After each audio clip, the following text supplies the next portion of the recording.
경과 시간은 1시간 좀 더 소요가 됐고, 충전 금액은 9,623원. 네, VAT 포함 9,623원. 9,000원에 400km를 탈 수 있습니다. 이 부분은 상당히 매력적이죠. 다시 여기다가 잘 썼으니까 잘 해주고, 충전 완료. 고마워. 이제 갈게. 길었습니다 진짜. 그리고 이 녀석도 다시 제대로 태워주고, 그리고 이제 출발을 해보도록 하겠습니다.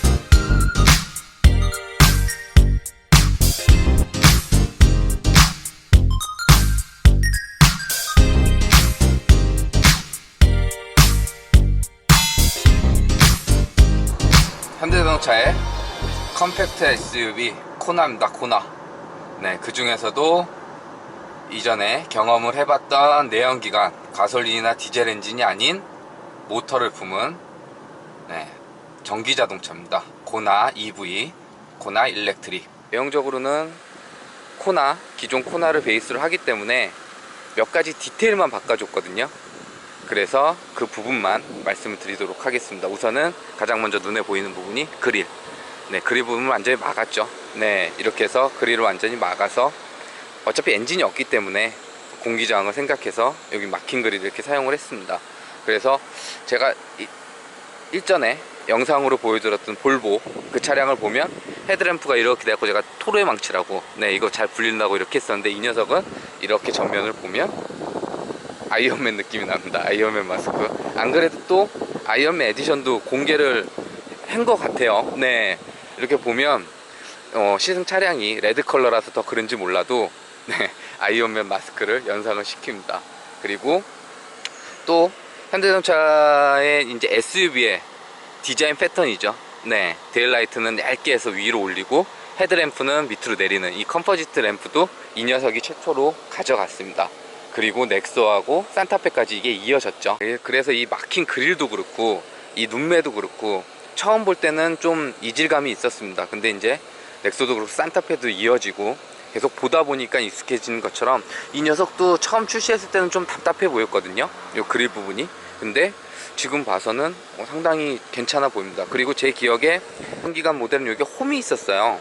홈이 있고 지금 이 포인트가 없었는데, 이렇게 해서 이 톤과 차체 톤과 다른 톤을 줘서 좀 더 이쪽이 날렵해 보이고 좀 더 정돈된 듯한 그런 느낌을 주는 것 같습니다. 보면 볼수록 괜찮은 것 같아요, 이 디자인은요. 그리고 이 디퓨저 쪽 좀 변화 있는 거 하고, 후면부도 별다른 차이점은 없습니다. 기존 내연 기관이 갖고 있던 코나의 이미지를 그대로 가져가면서 여기 범퍼 밑에 디퓨저 쪽에 좀 모양을 해줬고, 당연히 배기구는 없겠죠. 그리고 이제 일렉트릭이라는 이거 배지를 하나 달아줬는데, 이거 좀 이쁘게 해주면 좋겠어요. 이게 좀 성의가 없어 보여요. 이거 뭐 로고화해서 좀 이쁘게 디자인을 하든지. 실내는 꽤 많이 변화를 줬습니다. 이렇게 실내는 꽤 많이 변화를 줬습니다. 그래서 요 센터 페시아, 센터 터널 여기 있는 부분은 일전에 영상으로 보여줬던 넥소 수소전기차랑 상당히 유사하게 구성을 했어요. 이제 앞으로 현대자동차가 SUV 이렇게 갈지, 아니면 친환경 모델의 SUV는 이런 방향을 취할지 모르겠는데 상당히 괜찮습니다. 사용을 해봐도 상당히 구성도 괜찮고, 특히 요 버튼, 이게 기어 레버를 대신해서 버튼이 이제는 자리를 했거든요. 그래서 조금 더 전기차 자체가 최첨단 차량이고 미래지향적인 친환경적인 차량이라 이런 식으로 좀 차별을 뒀습니다. 그래서 PNDR 해갖고 버튼으로 조작을 할 수 있게끔 해놨고요. 넥소랑 비슷하게 구성을 했기 때문에 브릿지 타입입니다. 그래서 요 밑에 바늘 하나 이렇게 여기는 하나 세우고, 밑에는 이런 식으로 해서 밑에 요 부분은 수납을 할 수 있고, 요 윗 부분은 이렇게 사용을 해서 뭐 버튼씩 기어 레버 조작을 할 수도 있고, 각 기능 버튼들 모아져 있고, 공조기 할 수 있게 이렇게 되어 있고요. 중앙 스크린은 또 기존 선보였던 내연기관차하고 좀 다르게 가져갑니다. 옆에다 기능 버튼들을 빼놔서 이렇게 들어가고, 이 부분, 이 수납 부분은 이렇게 하면 이 안에 이렇게 무선 충전할 수 있는 이런 것들하고, 스마트폰 무선 충전 하고, 애플 카플레이나 안드로이드 오토 할 수 있는 이렇게 단자들이 마련이 되어 있습니다. 가솔린이나 디젤 엔진 대신 150W짜리 전기 모터를 품었거든요. 그게 그냥 내연기관으로 환산을 하면 대략 한 최고 마력이 한 200마력이 조금 넘어가고 토크가 40이 넘어갑니다. 네, 그 내연기관을 환산하면 그 정도인데, 근데 이게 전기 자동차로 오면요, 마력이 어떻고 토크가 어떻고 하는 게 크게 중요치가 않습니다. 그냥 처음부터 풀토크예요. 이렇게 주행을 해보면 확실히 절대적으로 익숙한, 지금까지 수없이 경험한 내연기관하고는 확실히 다름을 보여줘요. 네, 이 엔진이 사라지고 그 자리에 모터가 차지를 했기 때문에 어떻게 말하면 기존의 감성, 엔진이 막 돌아가고 그리고 그거에 대한 사운드를 들려주고 했던 이런 부분에 대해서는 이제는 사라졌습니다. 네, 어떻게 보면은 단순히 그냥 레이싱 게임을 즐기는 듯한 이런 느낌을 상당히 줘요. 그냥 밟으면 밟는 대로 쭉쭉 나가고요. 시작부터 풀토크이기 때문에. 그리고 조용하게, 아무런 소리도 없이. 네, 그래서 이 부분에서 단점이 하나 생겨요. 차가 너무 조용하다 보니까 어떤 소음도 없으니까 이 풍절음, 네, 풍절음하고 노면에서 올라오는 소음이 꽤 크게 들립니다. 네, 실질적으로 내연기관 코나랑 차이도 없을 테고, 네, 어떻게 보면 다른 차에 비해서는 훨씬 조용할 수도 있겠지만, 이게 엔진 소리나 이런 것들이 전혀 들리지 않다 보니까, 너무 조용하다 보니까 그런 부분들이 조금 더 부각되는 거는 있는 것 같습니다. 그러면 여기가 지금 이렇게 도로 정체 구간이에요. 근데 이 상황을 보여드리는 건, 이게 내연기관 차하고 또 다른 점이 이 부분입니다. 내연기관은 뭐 가솔린이 됐든 디젤이 됐든 한번 주유를 하게 되면 이제 그 남은 기름 게이지, 주유량을 갖다가 이동을 하게 되죠. 근데 이 녀석은 주유 게이지가 이렇게 배터리 양입니다. 그러니까 쉽게 생각하시면 스마트폰, 핸드폰 배터리 남았다고 생각하시면 돼요. 이 칸칸 하나하나가. 그래서 이게 다 달면 이제 기름이 다 소모가 됐다고, 예전에 내연기관에 그 주유가 다 끝났다고 보시면 됩니다. 다 사용을 했고 다시 충전하면 이 칸이 탁 차게 됩니다.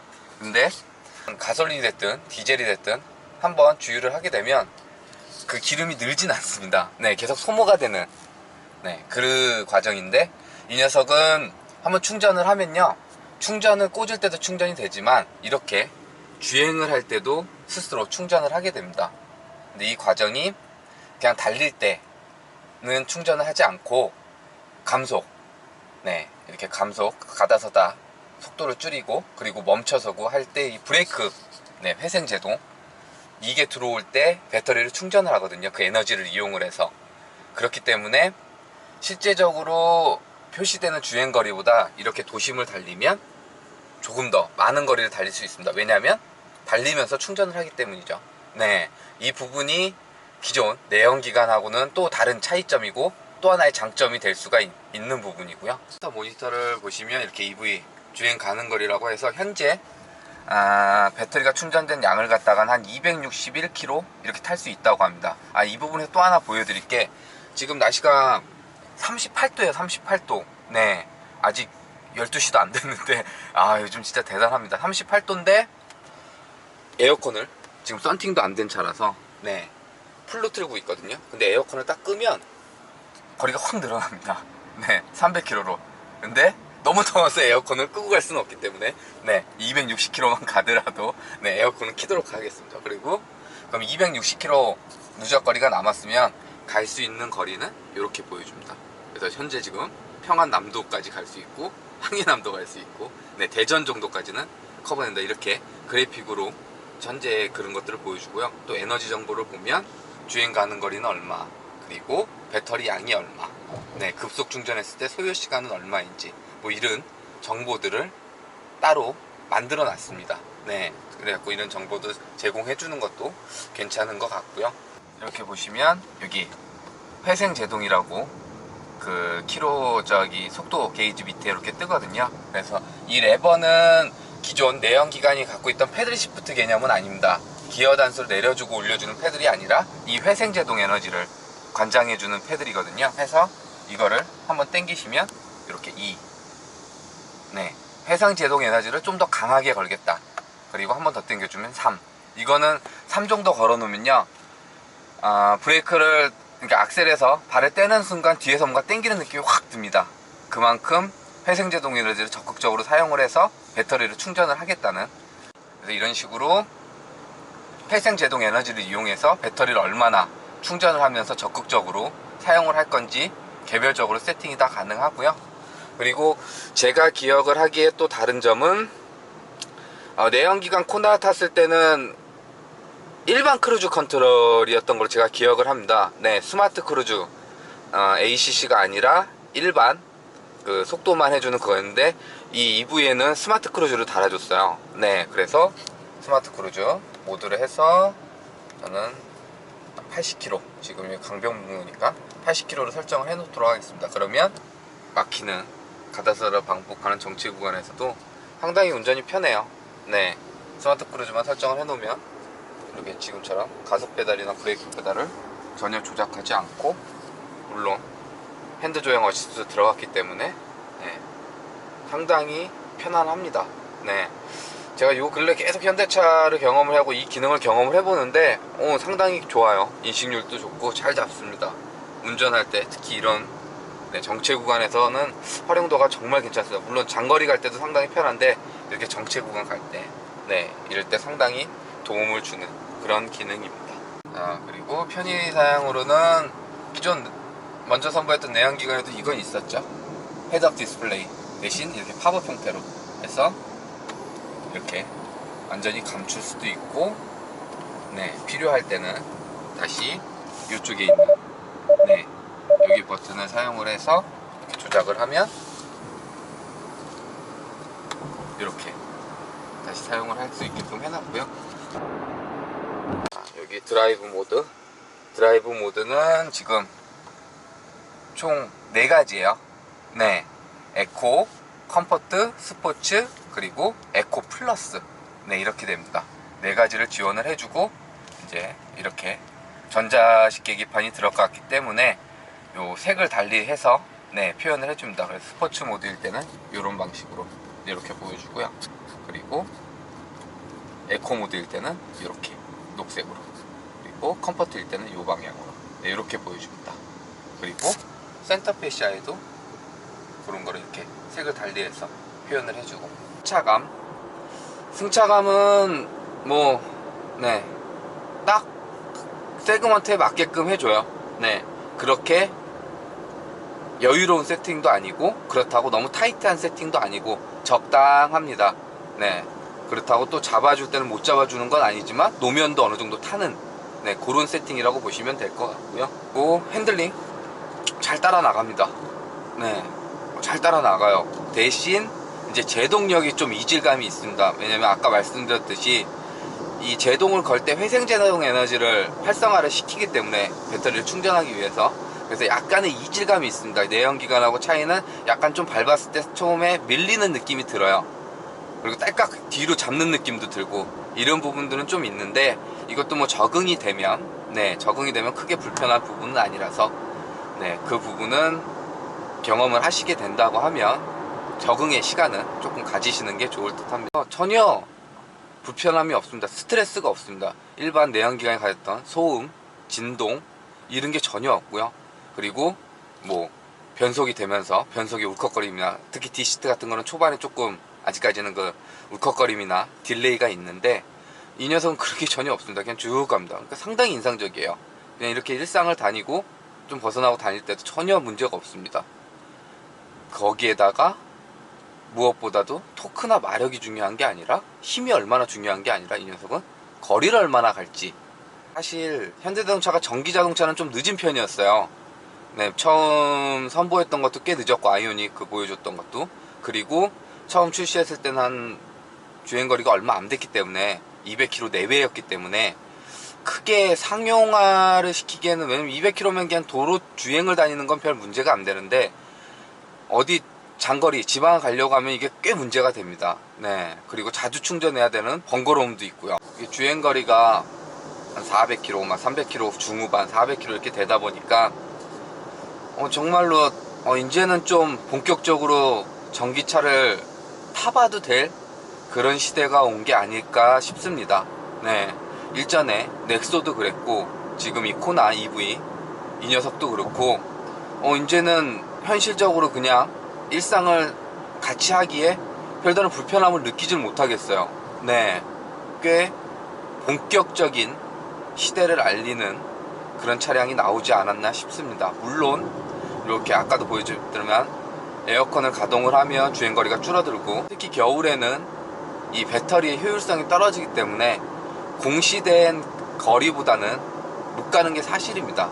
근데 이 거리가 한 400km 기준 되기 때문에 거기서 한 40-50km가 준다고 해도 네, 크게 이렇게 불편한 부분은 없어요. 사실 이렇게 일상을 다니고 서울 시내를 다니면요, 충전에 대한 스트레스는 별로 없어요. 문제가 되는 건 장거리를 갈 텐데, 네, 근데 그 부분도 어느 정도 이 정도의 키로수만 나와준다고 하면 상당히 이제는 내연기관을 대체할 만한 그런 차량들이 나오고 있지 않나 싶습니다. 특히 이 녀석은 상당히 괜찮아요. 네, 괜찮습니다. 기회 되시면 꼭 한번 경험을 해보시면 제가 하는 말이 좀 이해가 되실 겁니다. 그리고 넥소 때도 말씀드렸지만 소모품 관리가 상당히 용이하죠. 왜냐면 계속 말씀드리는 건 좀 엔진이 없기 때문에 뭐 엔진 오일을 갈아야 되는 것도 없고 오일 필터도 없고, 네, 물론 브레이크나 뭐 이런 것들은 기존 내연기관하고 동일하게 브레이크 패드라든지 브레이크 오일 같은 건 갈아야 되지만 그런 부분도 상당히 용이하고 편의성이 좋은 부분 같고, 그리고 무엇보다도 편해요, 차가. 네, 그냥 편합니다. 이렇게 특히 디젤 차량을 갖고 계셨던 오너분이시라면 이 차를 한번 경험해 보시면 전기자동차? 이랬다가 오, 전기자동차? 이런 느낌 받으실 겁니다. 네, 상당히 인상적이에요.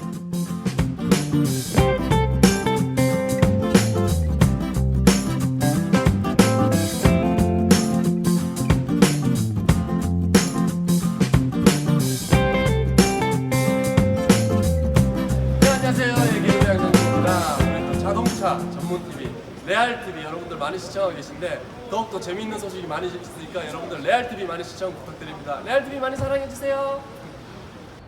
안녕하세요 시청자 여러분, 저는 레이싱 모델 한소울입니다. 저희 레드 RPM 레알 TV 많이 시청해 주세요.